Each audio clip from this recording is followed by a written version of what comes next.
Hello, my name is Tanner Speck. This is FTE 217, and this is my week 3 assignment. And today we are going to be talking about 3 components in the AR, and we have some prompts that we're going to answer. I have an AR here. I don't think I'm going to be using it a lot with this project, but just in case, I physically and visually inspected that it's cleared. And this is 100% safe. There's no ammo anywhere. I'm in my bedroom, so no ammo anywhere near here. So the first 3 components that I chose were the barrel, the gas tube, and the buffer. Starting off with dimensions, this is a 16-inch barrel, and it's got a 1 in 8 twist. The gas tube with a 16-inch barrel, it's typically around 11.75 inches, and it varies with the barrel. So if you have a shorter barrel, it'll be a shorter gas tube, and if it's a longer barrel, it could be a longer gas tube. But typically, with the 16-inch barrel, you're going to have a 11 3/4 inch gas tube. And the buffer typically is just 3 1/4 inch long. And for malfunctions that come with these parts, with the barrel, you can often get a failure to fire, or sometimes known as a squib round, where you'll fire it and your bullet will get stuck in your barrel due to maybe there's something in the barrel that it gets caught on, or there's a little too much wiggle room in the barrel where it ends up making the bullet go sideways. The bullet will get stuck in the barrel, and it'll be a failure to fire. With a gas tube, you'll get a failure to eject when you don't have enough gas. As you shoot, your bullet will leave the barrel, but the gas won't push the bolt back, so you won't have an ejection and you won't have a feed. It'll stop at the ejection. It won't eject. So that's one of the failures that could come with the gas tube, if your gas tube is not tuned right. And with a buffer,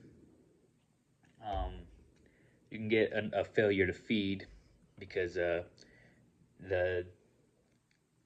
tension of the barrel spring, the buffer spring, could mess with the tuning, and it could the bolt carrier group won't go all the way back, and it won't feed, or it might not eject because of the buffer spring is not tuned right. It might be worn out. And that is another thing with the next question is damage that could occur with these parts.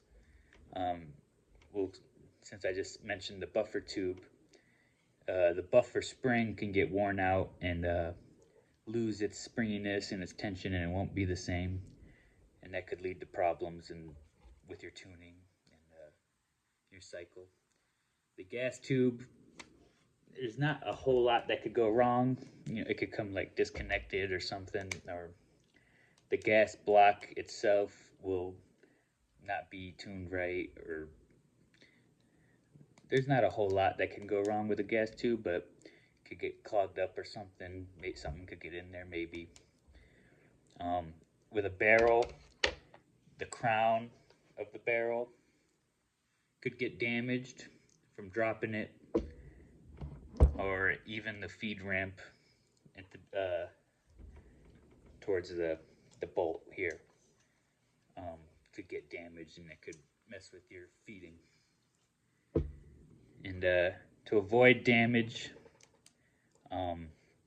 with these parts, barrels are, it takes some practice working with barrels. Often gunsmiths work on barrels and they mess them up. A lot of practice needs and repetition needs to go into working with barrels to really get your confidence up and to make sure you're doing it right.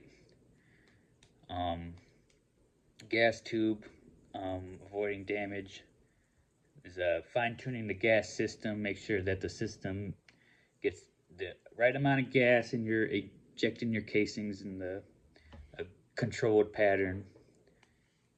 And that's how you keep that running correctly. And with the buffer, correct buffer weight and springs. You don't want your springs to be worn out, and you don't want your buffer weight to be wrong.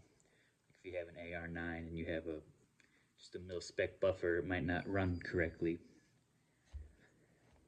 And additional components which interact with my chosen components. The barrel comes in direct contact with the bolt, and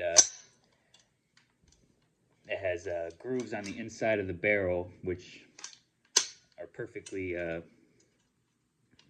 fitted to interlock with each other, and they are perfectly measured in right dimensions. And that gas tube is works in correlation with the gas block and fits around the barrel. So that is also in correlation with the barrel. And the buffer tube, well, the buffer is inside the buffer tube, and it also is in right behind the bolt carrier group, which so those are the components they interact with. So thank you.